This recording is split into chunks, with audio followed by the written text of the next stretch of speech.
Squint.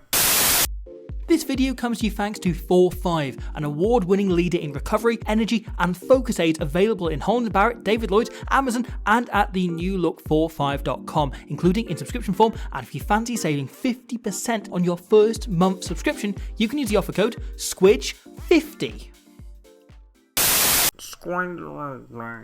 How many times has some celebrity found themselves on a rugby pitch and instantly been thrown in the air? The lineout is one of rugby's most iconic images off the pitch, and on it, amongst the game's most important elements. It's the most solid, safe means of winning possession, up there with defence as the game's biggest non-negotiable. In all 5 major pro leagues last season, the team with the lowest lineout percentage finished in the bottom 3. A correlation found nowhere else. It's critical, and yet, when your side get it wrong, when they overthrow, they miss their target, it's picked off. Pull aside most rugby fans watching on TV, in the stands, in the pub, and they'll give you nothing more than some vague moan about the hooker throwing it wrong. Because the truth is, most of us, beyond the basics of tall man jump high, know almost nothing about lineouts.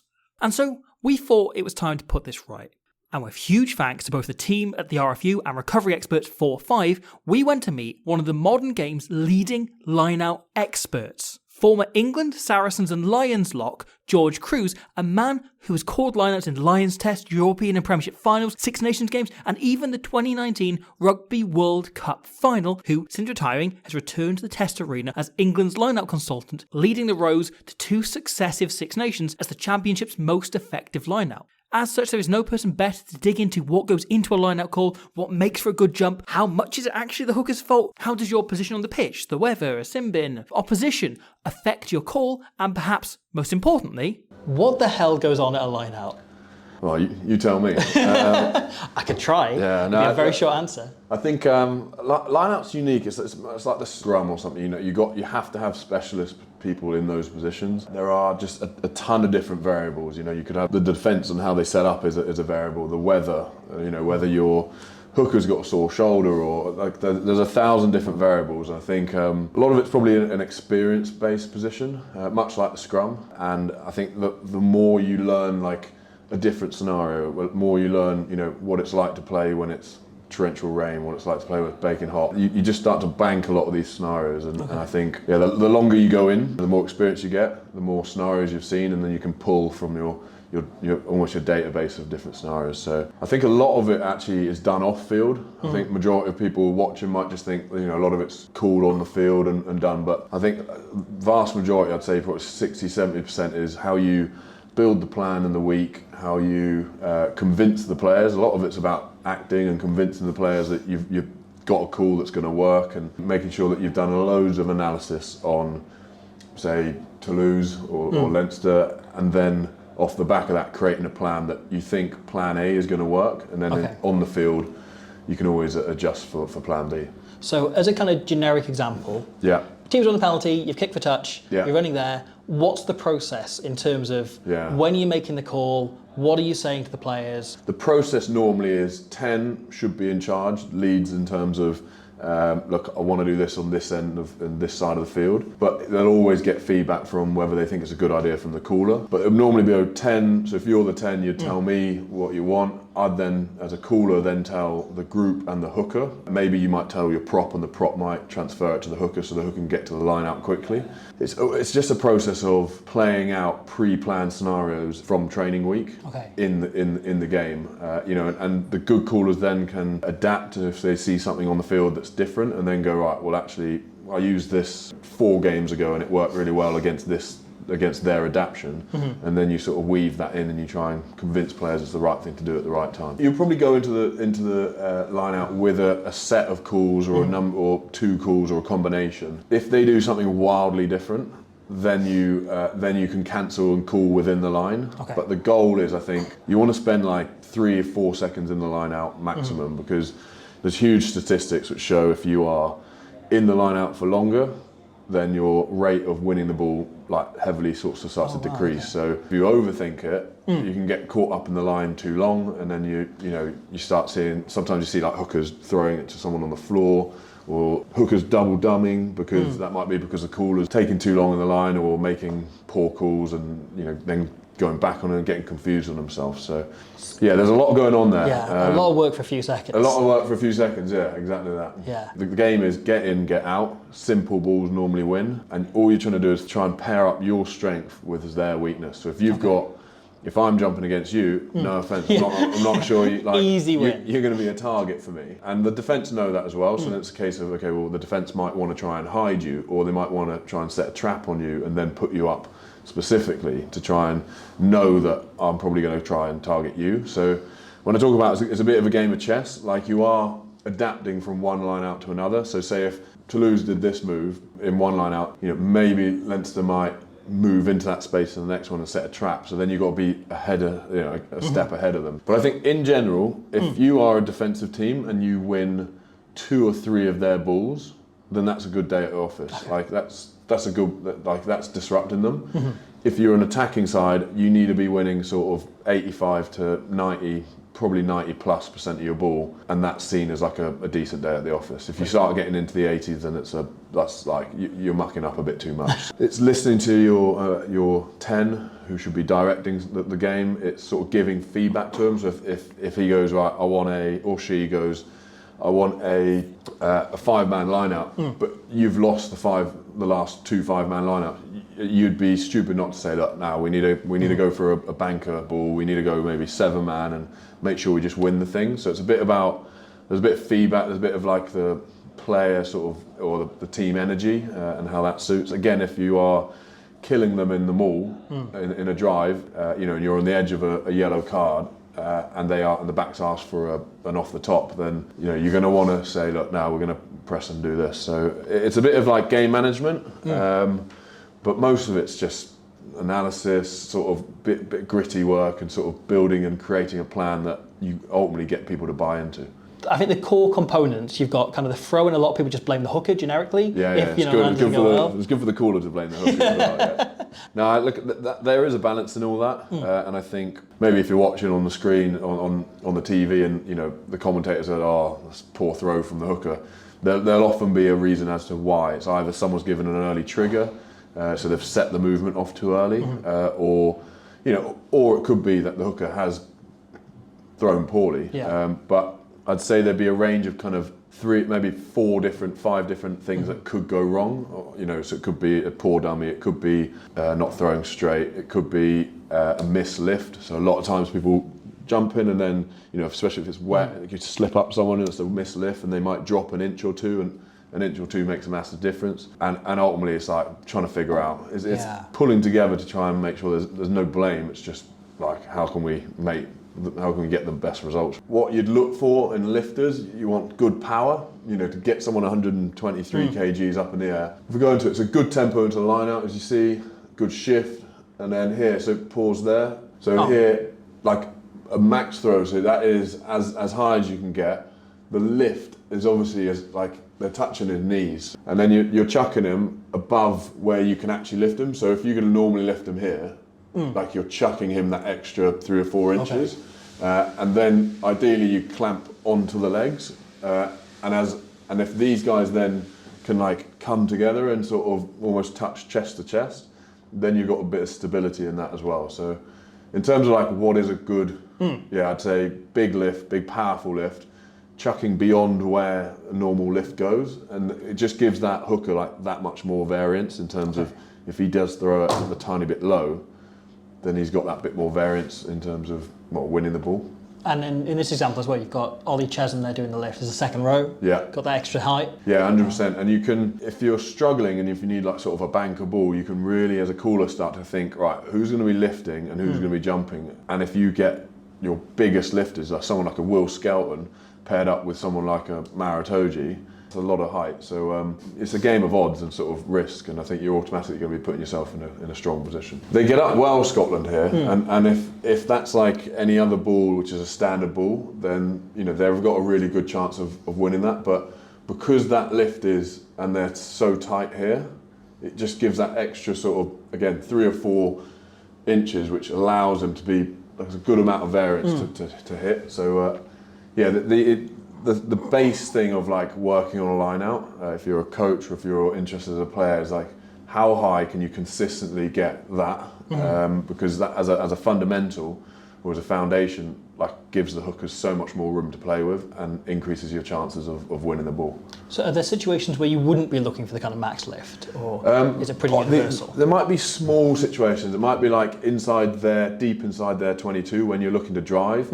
You know, so when you're that high up, there's a bit of like, you know, instability in that as well. Yeah. Whereas if you're deep inside their 22, you might not want to lift them that high up, but because you want to bring them down quickly and set a drive. But yeah, I'd say more often than not, 99% of the time, you're going to want to get as high as you can, give your hookers the best chance. What makes for a good jump? What do you want to be looking at as a strong jump? Yeah, so like this is a skill that's trained off field a lot. You want to get your hips through, so you want to be jumping straight and putting your legs together. Like that would classify as a decent jump. But you can train a lot of that. A lot of it's within the core. So if you are jumping and you're jumping straight and the hooker's thrown it a little bit left or right, you don't want your whole body leaning. You want your arms leaning, but you want to keep that sort of straight core. So you look there. So again, legs together. He's collected that ball from a little bit to the left, but his body hasn't like fallen over, and then as a result, he can still deliver it. So if it's on off the top, he's still in a really nice position to throw it down. The later you can give your trigger, so if I'm like stood like this and then I go down to then go up, someone else, a defensive person, can look at that and know that as soon as I'm going down, then probably I'm going to go up. So the later you can give that trigger. So instead, if you're quite light, you might just go straight up.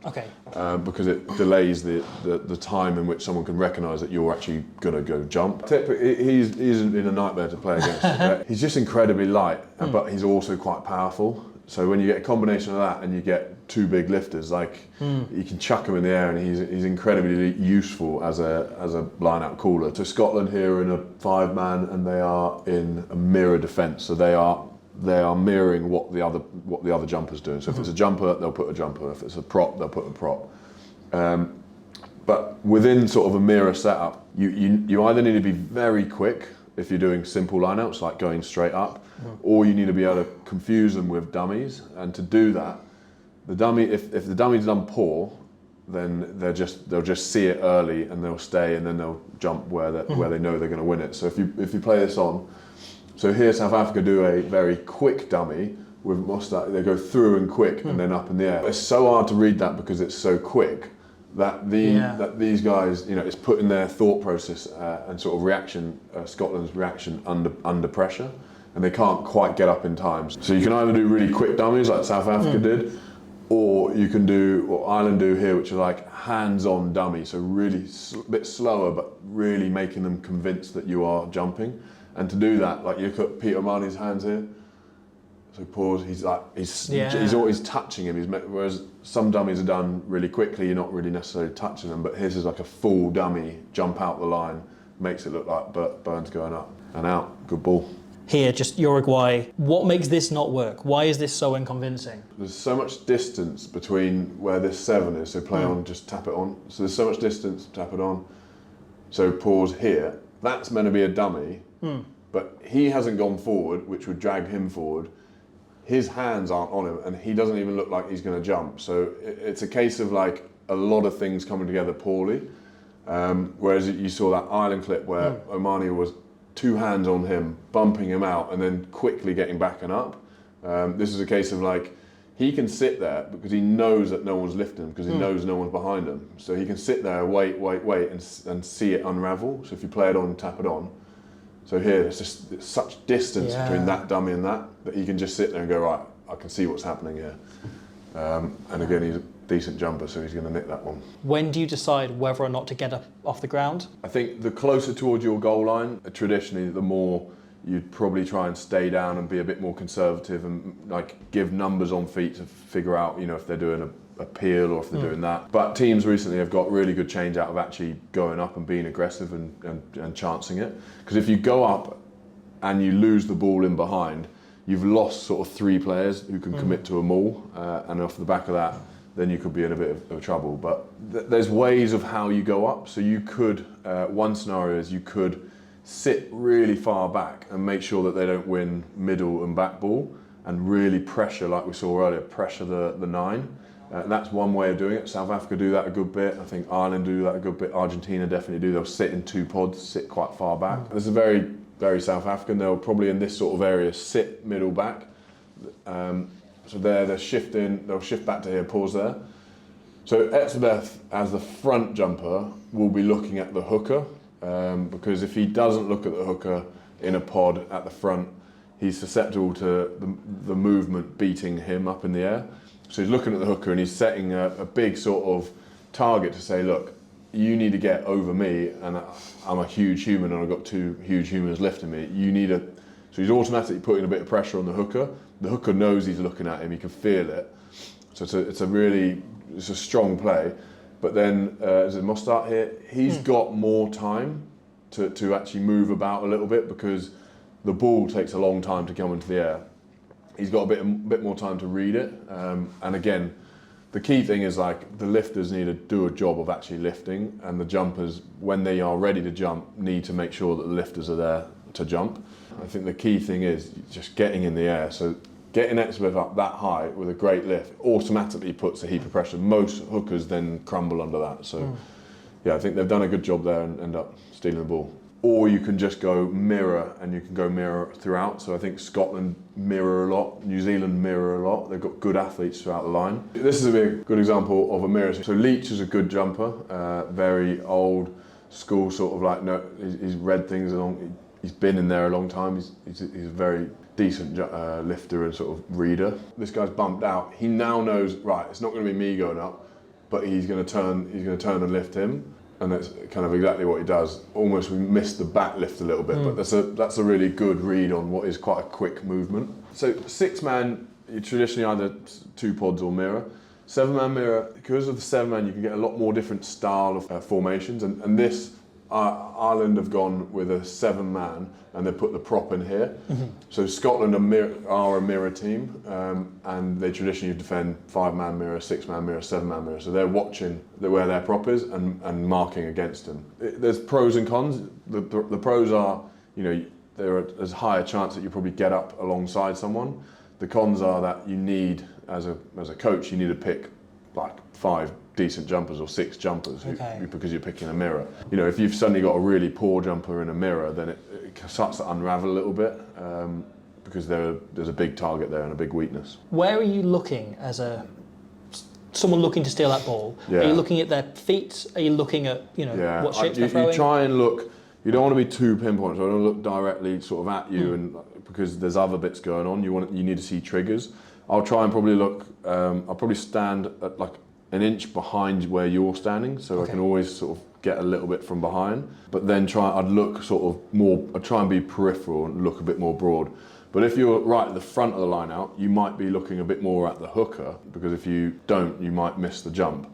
But if you're right at the back, you might be looking a bit more, you've got more time because the ball's in the air a lot longer. So you can a bit more time to read. So you see here, they've shifted ahead of the ball. So that's a pre-planned sort of shift. So here they've gone and they're going to sit in this pocket and they're going to look at the hooker. As soon as he cocks it, he's going to get in the air. So you see he's still looking, facing the hooker, and boom, he's in the air.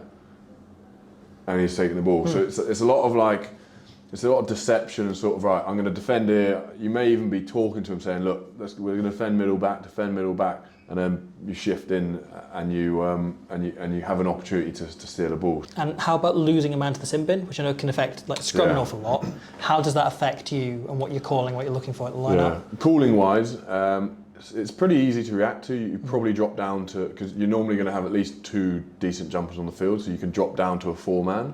What you might do is you get into their 22 and drive off a 5-man, because you've still got equal numbers. So yeah, it just affects tactics a little bit. This just being on an absolutely horrible pitch. How is that affecting, if it's raining, if it's windy, how is that affecting your call? Yeah, big time it does. Like the ball's wet. You slip in your jumps. There's a load of different things that can go wrong. It just increases the risk. So from the basis of that, you might look at telling your 10 that, well, we want to encourage them to keep the ball on field, but we want to kick off field, because if you kick off field, then you've got more opportunities because it's wet and it's a bit more of a 50-50. If we go into situations of what you as a line-out caller would be looking for in different scenarios, if we start, I guess, at our own try line or a 5 metre line and work downfield. This is very just traditional, sort of what most teams would do most of the time. It's, obviously you want to have variation, you want to put in little surprises. So if we are Scotland, most teams will start with a 3-man or a 2-man with an insert on their 5 metre line. Reason being, Scotland here are 5 metres away from the line, because South Africa need to be legally 10 metres away. So you've always got the jump for the overthrow. You've always got a better statistics or risk sort of profile to throw in the overthrow. But then if they mark the overthrow, so if Etzebeth in the corner comes in here, then they'll take the overthrow. If he doesn't, then they've got options to basically pick a 2, a 3 versus 2 here. Okay. So 3-man or 2-man on the 5 metre line is all about creating yourself an option. Traditionally, the hooker will see if the overs is on. Okay. So that will be in, and then everything else will be in this remix. Will be in the caller's remit. But if it's not on, so I mean, it was barely on there with Etzebeth. It was a big lad. I'd probably have called something a bit further in there. I'd say probably 95% of the calls are within the caller's sort of remit, and there's a bit of reaction, or if something's gone wrong, if a dummy's going wrong and they can hit someone quickly on the floor as a bailout, then it's better than throwing it to nothing. And then a bit deeper down, bit sort of edge of the 22, if you're looking to exit, what are you calling? What are you looking for? Yeah, so a lot of people are in this position here, if you pause, will throw a 5-man or a 4-man. The main basis is that it's good ball winning options, so you're always probably going against a mirror. So if you've got good dummies, good options, if you train them well in the week, you're in a nice position. But also a 4 and a 5-man means that you've got less people in the line, and more often than not in this area of the field, you're going to boot it and you're going to boot it long. So having less people in the line means you've got more people on feet who can chase the kick. So it's a bit of a defensive sort of mindset where you want to secure the ball, win it with a decent line out, but ultimately you want to have at least 2 forwards out who can chase and fill the line. If you've got 7 people in here and you're kicking it to Ches and Colby, you're going to have a lot of space on the field. It's probably not a wise move. So you see a 4-man, a lot of people use a 4-man in this area. New Zealand do it incredibly well. They can either go off the top or you can put a forward in, drive it and then boot it. 10 metre line just inside your own half. Yeah, so again, 5-man, a lot of teams will do a 5-man drive here. Again, it's like a safe ball, it sets you up quite nicely. It also gives you length for when a 9 wants to come and box kick. Within a drive as well, if you catch them off guard, it's probably the weakest area for a defensive team, because more often than not they'll jump in the air because they want to compete, because they want to steal it. But by jumping, and then if you lose the ball, they're out of place to defend a maul. So Scotland here, they get a nice sort of set up, and then they can boot it. Then move further up the field again. So you're now getting into the opposition half. Yeah. What are we looking for this time? If you think about what the mindset and why we had less numbers in our 22, which was to more people on feet to chase the ball, kind of like the reverse of this here. So a lot of teams will run a higher numbers in this sort of area. So Ireland gone 7 people here in the line out, which means that South Africa more likely are not going to put 7 people in. As a result, that means that the backs, it's just backs on backs, so you have more space in the outfield to run moves off. So a lot of people go high numbers here to give their backs a good bit of chance and a bit more space to play with. So you're not just running into forwards out there. And that old myth about tail ball being the best to play off, would that be a truth? Is that something you're looking for? Is that something 10s are constantly asking you for? Yeah, I mean 10s are definitely, I think that the stats are kind of torn on that. I don't think really statistically there is heaps and heaps of data to suggest that it is better. I mean, ultimately winning the ball is best. The best ball to play off, yeah. But if you can catch people off guard and if you're in the right spot, it does give you a bit of a jump. Yeah, so you get a really nice delivered ball and you get your big runners going at backs. Yeah. And you're more often than not going to get a yard or 2 there. I think they get a decent break out of this, even though they won it right at the front. So that's a pretty good position to be attacking off right now. If you win it at the front though, you are susceptible, if you look at some of these players coming through the line out, Okay. You are susceptible to being charged and chased. So you see he's on the foot, he wants a gun. He wants to really put some pressure on the 9 there. So you see, more often than not, if you can sit quite defensively and sit back, force people to win the ball at the front and really put pressure on the 9. That's a good way of sort of defending if you're trying to play a bit more statistically. Further down the field, moving towards the 22. Yeah, so inside and sort of towards the 22, more often than not, a team will change their mindset from out and out, get up, attack, put pressure on them from a defence perspective to, Ireland will contest all the way through, but a lot of teams will sort of like stay a bit further or stay on the ground here. And sort of be a bit more defensive in their mindset. So here you might jam in here, create a little bit of a gap there, and then get into that crease where there's lots of yards to be won there as well. So sort of around the 22, 15 metre mark, there's lots of room for peels, for off the top, for dummy drive and then break out. There's a lot of different options. You can go back, play blindside, and you can really set teams up. So one time you might go drive, and then you might hit and then break out. And by that point, they're thinking you're going to drive, and you get more space.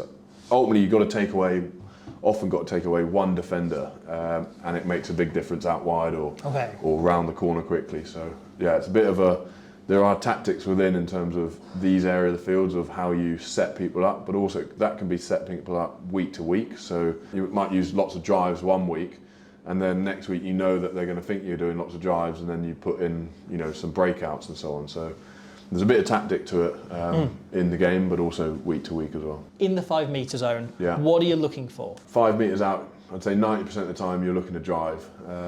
And you look at what Ireland do, they'll drive, they'll win a metre, and then they'll add their backs. And it worked incredibly well for them in the Six Nations in the World Cup. I think you see a lot of teams doing it at the moment. And Ireland have the benefit of having someone like a James Lowe, a Bundy Aki, who are effectively forwards anyway. So you're bringing, you're increasing it from 8 forwards to 10 pretty quickly. Ultimately here you want to win this sort of space. If you go back, so you see what I think is at Conan there, they're up, good lift, and then he's digging in, he's winning that space there. So you see pause into it, and then you're getting a good punch here. And you probably want these people sort of, call them nails or sort of inserts here, really driving that player back and setting a good platform. I think Ireland's goal here is set a good platform so that they'll then outnumber people with bringing in their backs as well. So they do a decent job here. Wales here, who probably the only try they've scored all year, but work their way up, and it's fairly almost messy to look at it here. So they know that a lot of the weight of Scotland is going to be coming from this angle down and in. So what you see is that Jenkins there, he does a good job of like cutting these people off, and then you see where this ball is and where these players are. They're shearing towards this side. So tap it on. So here, like that's not a straight drive. If it was a straight drive, they'd be coming up against these guys. But they're effectively using the weight of Scotland, knowing where they're going to be hitting. They've taken out that front guy, and then Wales are just on a charge to go over there. How would you be looking to set up to defend a maul? What are you looking for that counter maul? You want to hit stalemate so that or push them back, so that the ref doesn't bring the arm up and you can bring people. So like you don't get Ireland bringing people into, so you've got a big job at the start of it to basically create parity, so then they have to play away. I think the big thing is height. You can't afford to have 1 or 2 players, maybe 1 player high and trying to push through, but you can't afford to have 2 players high in an area like this. So you'll see like, who's this, Montpellier, are all sort of, they're trying to, well, the height isn't great there, but they're trying to get below them and they're trying to stay down and hit and almost like pin people in. So if it breaks around one side, you've got someone pinning in and jamming in. But ultimately, they clearly don't do a decent enough job here. They are quite high, and I think they don't get it moving back quick enough at the start. Here's a good one where I think Edinburgh defended the maul by hitting it. So then by that point there, Gloucester thinking, right, we've got to hit harder to get forward. And at that point, they then sack. They're using the momentum of Gloucester just to topple them over. They're also giving them something else to think about. What are you then looking for in that sack itself? So you want to sort of get close to them. You want to ideally get your legs underneath theirs and sort of almost wrap them. So there's a bit of like grappling or sort of MMA to this sort of thing, where you want to get your feet in close, but then you want to use the momentum and time it so that as they're coming down and cushioning themselves, you just rip and fall back.